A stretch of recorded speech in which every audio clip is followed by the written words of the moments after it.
Nykyhetken maailma näyttää monella tapaa levottomalta paikalta. Yhdysvaltojen ja Kiinan suhteet ovat jännittyneet. Ne kilpailevat taloudellisesta ja poliittisesta vaikutusvallasta kaikkialla maailmassa. Yhdysvallat ja Kiina ovat ajautumassa samankaltaiseen asevarustelukierteeseen kuin missä Yhdysvallat ja Neuvostoliitto olivat kylmän sodan vuosikymmeninä. Euroopassa huolenaiheena ovat huonot suhteet Venäjän kanssa. Euroopan unionin ja Venäjän suhteet heikkenivät vuonna 2014, kun Venäjä miehitti Ukrainalle kuluneen Krimin niemimaan ja liitti sen itseensä. Samalla alkoi ankara kiistely Venäjän toimien historiallisesta oikeutuksesta. Presidentti Vladimir Putin sanoi Krimin alueen kuuluneen jo aiemmin Venäjälle, ja nyt se vain palautettiin luonnolliseen yhteyteensä. Ukrainan valtion ja kansan historiallinen olemassaolo on myös kyseenalaistettu.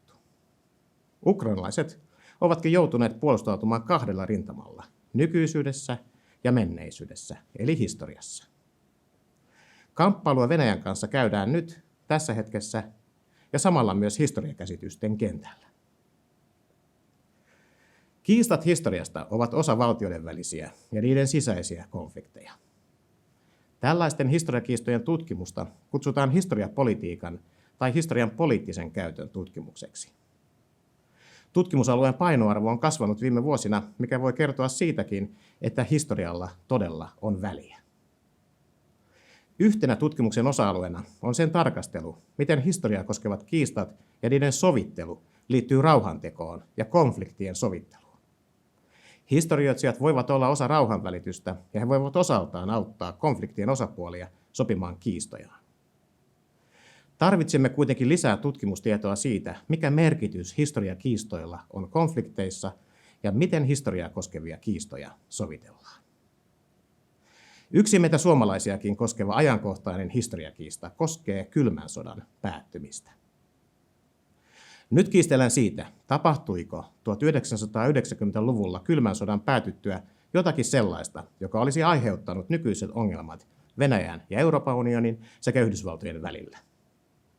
Jäivätkö kylmän sodan uhkakuvat ja epäluulot kaikesta huolimatta kytemään?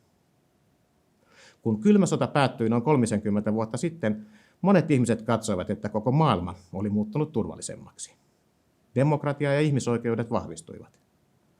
Samalla kuitenkin pelättiin, että maailman kahtiajaon purkautuessa vanhat konfliktit syttyisivät uudelleen.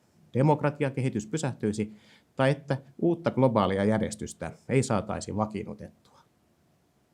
Nyt näyttää siltä, että monet näistä peloista ovat toteutuneet. Jotkut ovat sitä mieltä, että nykyiset ongelmat juontavat juurensa kylmän sodan päättymistä seuranneisiin vaiheisiin ja silloin tehtyihin virheisiin. Varsinkin lännessä näyttää luotetun liiaksi markkinatalouden voimaan demokratian edistäjänä. Venäjä syyttää Yhdysvaltoja siitä, että se jo 1990-luvulla petti maiden välillä vallinneen luottamuksen. Esimerkiksi se on nostanut päätöksen laajentaa Pohjois-Atlantin puolustusliitto NATOa entisen Varsovan liiton ja Neuvostoliiton alueelle. Euroopan unionissa jotkut pohtivat jo ääneen sitä, oliko sen vuonna 2004 toteutunut suuri laajentuminen sittenkin virhe. Jäseneksi silloin liittyneet Puola ja Unkari ovat haastaneet unionin oikeusjärjestyksen ja arvostelijoiden silmissä niitä ei olisi pitänyt edes ottaa jäseniksi.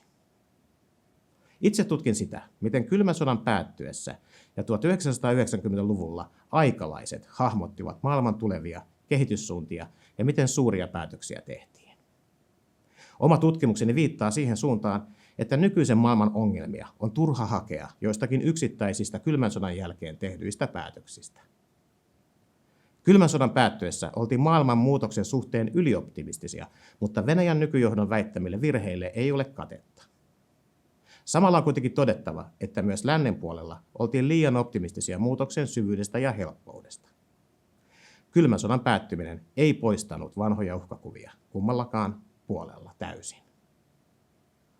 Euroopan unionin itälaajentumista arvosteltiin jo 1990-luvulla voimakkaasti, mutta lopulta päädyttiin ottamaan harkittu riski ja jäseneksi hyväksyttiin maita, joiden demokratia ja oikeusvaltiokehitys oli vielä kesken.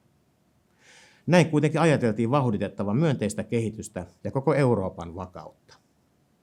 Euroopan unionin itäpuolelle ei haluttu jäävän poliittisesti ja sosiaalisesti epävakaiden maiden joukkoa. Maailmanpolitiikan nykyisten ongelmien taustalla on kyse jo pitkään useita vuosikymmeniä meneillään olleista kehityskuluista, jotka ovat muuttaneet koko globaalin järjestelmän rakenteita ja valtasuhteita. Muutos synnyttää uusia jännitteitä ja konfliktien aiheita, joita päätöksentekijät joutuvat hallitsemaan. Kylmän sodan päättyminen ja sen jälkeiset päätökset ovat sinänsä tärkeitä, mutta lopulta nekin ovat osa pidempiä kehityskulkuja. Yksittäiset toimijat, valtiot tai päätöksentekijät joutuivat silloinkin valitsemaan huonojen ja vieläkin huonompien vaihtoehtojen välillä. He eivät toimi ideaalimaailmassa, vaan heitä sitovat aiemmin tehdyt päätökset sekä olemassa olevat maailmanpolitiikan rakenteet. Konfliktit syttyvät ja pahenevat kuitenkin usein ennakoimattomasti, mikä kertoo siitä, että yksittäisillä päätöksillä ja ihmisillä on väliä.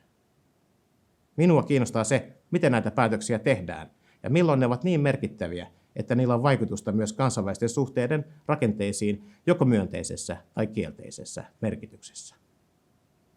Tutkimuksen valossa ei näytä siltä, että kylmän sodan päätyttyä olisi tehty tai jätetty tekemättä sellaisia päätöksiä, jotka jotenkin olisivat vaikuttaneet maailman tilaan niin paljon, että ne selittäisivät globaalin hallinnan nykyiset vaikeudet tai merkittävien valtakeskusten, kuten Yhdysvaltojen ja Kiinan tai Euroopan unionin ja Venäjän väliset jännitteet. Tapahtumiin liittyvät erimielisyydet ovat kuitenkin osa nykyisiä kansainvälisiä suhteita. Siksi niitäkin on historian tutkimuksen keinoin tutkittava.